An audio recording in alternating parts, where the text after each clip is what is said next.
안녕하세요. 계시록 19장 6절로 8절 말씀 보시겠습니다. 또 내가 들으니 허다한 무리의 음성과도 같고 많은 물소리와도 같고 큰 우레소리와도 같은 소리로 이르되 할렐루야, 우리 하나님 곧 전능하신 이가 통치하시도다. 우리가 즐거워하고 크게 기뻐하며 그에게 영광 돌리세. 어린 양의 혼인 기약이 이르렀고 그가 아내가 자신을 준비하였으므로 그에게 빛나고 깨끗한 세마포 옷을 입도록 허락하셨으니 이 세마포 옷은 성도들의 옳은 행실이로다 하더라. 아멘. 이 시간에도 어린 양의 혼인잔치에 합당한 자들이라는 제목으로 말씀을 드리고자 합니다. 어린 양의 혼인 기약이 도달한 우리의 믿음이라면 얼마나 좋겠습니까? 이런 성도에게는 당연히 주님과의 러브 소토리가 있게 마련입니다. 계속하여 어린 양의 혼인잔치에 합당한 자들이란 첫째, 하나님이 나의 주인이시요 나의 전부여야 합니다. 6절 말씀 이르되 할렐루야, 주 우리 하나님 곧 전능하신 이가 통치하시도다. 아멘. 여기 통치하시는 하나님을 묘사함에 있어서 하나님 곧 전능하신 이의 통치라는 해설이 붙어 있습니다.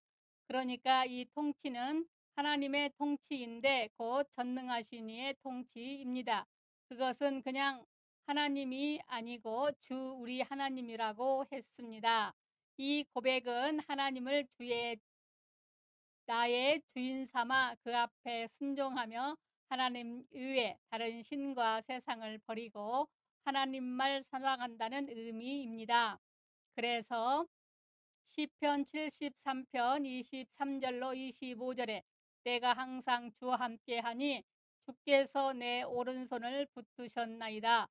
주의 교훈으로 나를 인도하시고 후에는 영광으로 나를 영접하시리니 하나님 하늘에서는 주 위에 누가 내게 있으리요 땅에서는 주밖에 내 사모할 이 없나이다 했습니다. 그런데 주라는 부름은 하나님과 나와 관계를 확정하는 부름입니다. 그러므로 우리는 그의 소유며 그의 백성이고 그의 종입니다. 이것은 가장의 질서이며 하나님 나라 질서이며 구원의 문제까지도 관계되는 중요한 문제입니다. 주 예수님의 신부라면 사라가 아브람을 주라고 한 것 같이 이 관계가 분명해야 합니다. 그리고 하나님을 나의 하나님으로 삼는 것은 하나님보다 다른 무엇이 없음을 말합니다. 즉 하나님이 나의 인생에 있어서 최고이며 전부이고, 그래서 고린도후서 6장 14절로 16절에 너희는 믿지 않는 자와 멍에를 함께 매지 말라. 우리는 살아계신 하나님의 성전이라. 이와 같이 하나님께서 이르시되 내가 그들 가운데 거하며 두루 행하며 나는 그들의 하나님이 되고 그들은 나의 백성이 되리라 했습니다. 이렇게 나에게 하나님밖에 없을 때 하나님께서 마음껏 통치하실 수 있는 사람이 됩니다. 그러니까 하나님이 통치하신다는 말씀은 성도의 절대 순복을 의미하는 말씀이기도 합니다. 그만큼 여러 훈련 과정을 통해 자기를 부정하고 하나님만 높이고 사랑하시기 바랍니다. 야생마가 명마로 탄생하듯 주인이 요구에 합당하게 잘 훈련받아야 합니다. 이것이 그리스도의 신부로서 준비되는 신부 단장입니다. 어린 양의 혼인잔치에 합당한 사람은 두 번째, 항상 성령으로 충만합니다. 다시 6절 전능하신 이가 통치하시도다. 여기 하나님의 통치라고 해도 되는데 전능하신 이의 통치라고 부언한 이유는 전능은 불가능이 없다는 의미입니다.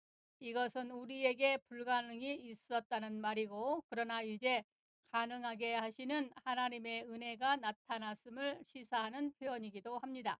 왜 불가능했느냐 하면 내 의에 내 힘으로 율법으로 의로우려고 했기 때문입니다. 혹은 기도하지 않고 신앙생활했기 때문입니다. 그러므로 신부가 되려면 이 가능의 은혜를 받아야 합니다. 이것이 바로 성령 충만입니다. 성령은 가능하게 하시는 하나님의 능력입니다. 그래서 천지 창조도 성령께서 하셨고, 누가복음 1장 35절에 천사가 대답하여 이르되 성령이 내게 임하시고 지극히 높으신 이의 능력이 너를 덮으시리니 이러므로 나실 바 거룩한 이는 하나님의 아들이라 일컬을지니라. 성령이 임하시니 불가능이 가능하게 되었습니다. 누가복음 18장 24절로 27절에도 예수께서 그를 보시고 이르시되 재물이 있는 자는 하나님의 나라에 들어가기가 얼마나 어려운지 낙타가 바늘기로 들어가는 것이 부자가 하나님의 나라에 들어가는 것보다 쉬우리라 하시니, 듣는 자들이 이르되 그런즉 누가 구원을 얻을 수 있나이까 이르시되 오롯 사람이 할 수 없는 것을 하나님은 할 수 있느니라 하셨습니다. 이처럼 어떤 불신자도 하나님의 능력임은 돌아오게 되어 있습니다. 그러므로 불가능을 가능하게 하시는 이 성령의 능력을 받아야 신부로 변화될 수 있습니다. 그래서 전능하신 이의 통치란 바로 성령 충만을 시사하는 다른 표현입니다. 하나님께서는 우리를 억압하고 다스리지 않지만 그보다 강력한 다스림이 바로 성령과 사랑입니다.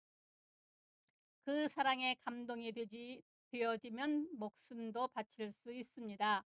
그리고 성령 받을 때 신앙생활도 사명 감당도 가능해집니다.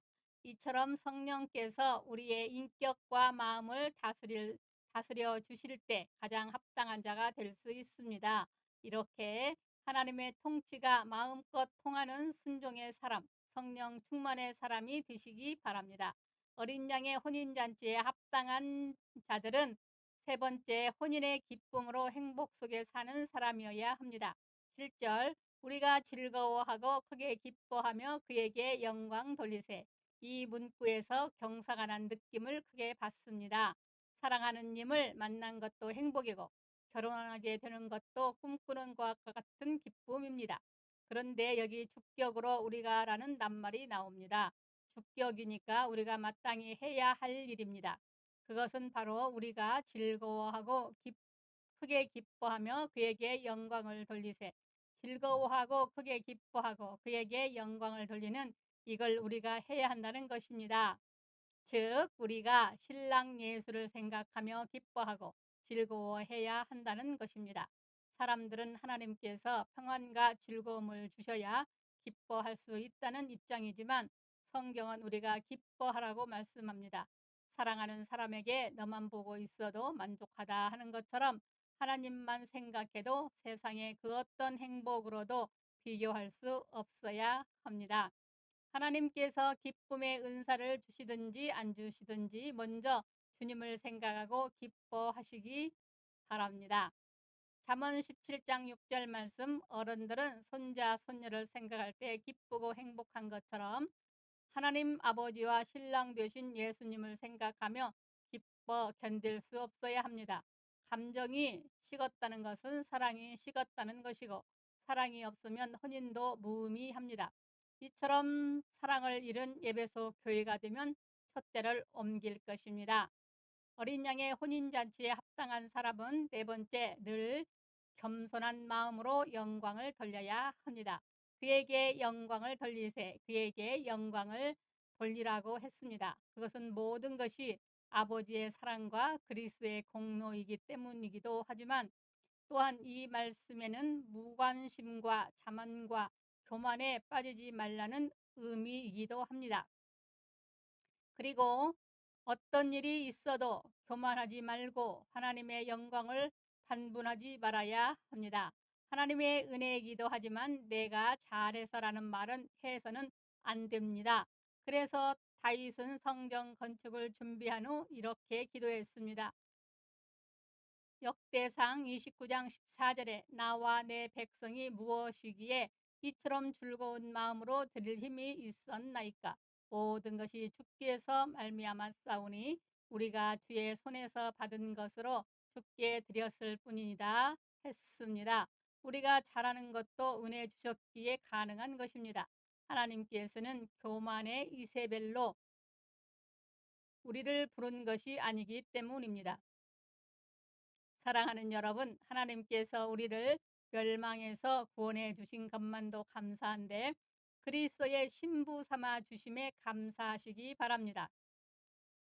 예수님의 신부는 신랑 예수를 우리 주와 하나님으로 삼고 높이고 사랑하며 항상 하나님을 예배함으로 성령 충만하고 예수님의 혼인자라는 행복감에 해와 같이 밖에 살며 진리에 서서 더욱 겸손하고 하나님께 영광을 돌리는 사람입니다.